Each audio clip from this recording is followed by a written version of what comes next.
In this video, we are going to see how we can extract the rank or the position of any particular student in class as compared to all the percentages. So obviously the rank or position of the student is determined when we compare their result with all the other percentages that different students have obtained. So first of all, let's remove the filter because we will apply filter on all headings. Just remember that. And then we will write rank here. So we have a simple formula for rank. That is this one, rank. This formula was used earlier for 2007 version and earlier. So we have different functions. So basically it is an indication that it's an older formula. Let's continue with that, no problem.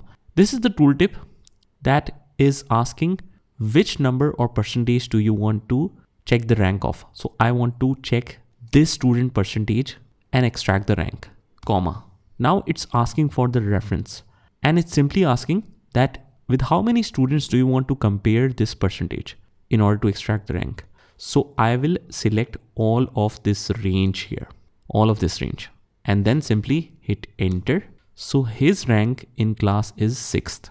After every formula, we don't have to apply it over and over again. We just double click to send it down. But you will notice that there are big mistakes here. A is getting 6th rank and some B grade is also getting 1st rank. Why is that? That's because if we check any particular formula, whenever you find any difficulty in applying the formula or you feel that the results are not correct, just simply open this and you will automatically know the problem. But we have noticed that it's comparing this percentage with not all the students, but it has dragged the range down. The range is slipped down to this one. It's selecting some of the blank cells because it just slips down as the formula is applied or dragged down to all the cells. So this should not be done.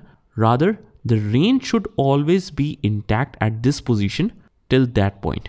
Means always any new percentage should be compared to the complete range and not the remaining ones. So whatever is the benefit of relative references in Excel formulas, sometimes it becomes a disadvantage.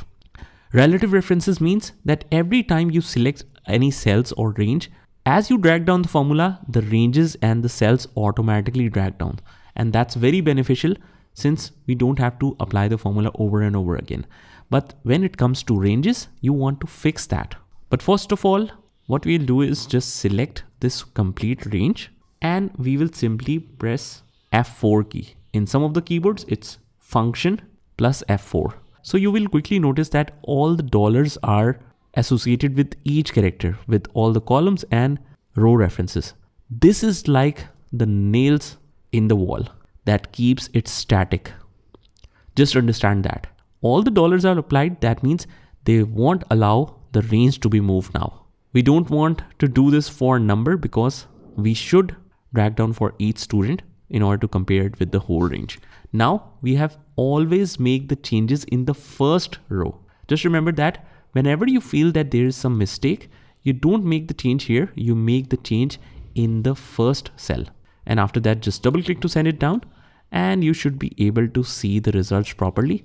Some of the students has exact same percentage. That's why their rank is shown as same, but that's how you do it. And that's how you can rank this and use the relative and absolute references here. It's just a basic concept. We will see much in detail. Now, the other method can be a little bit different. That is, if you don't know about the ranges and how to fix that, instead of selecting this manually, you select the whole column. So it's I to I. That means complete I column is selected. So it's not possible for the I column to move further because we have selected the whole column. So this means that now we don't need to fix this. So it's your choice always. How do you want to select the ranges? Double click to send it down and it will be reapplied to all the cells. And that's how we get the position or the rank by using a simple formula in Excel. Just try this by yourself and I'll see you in the next one.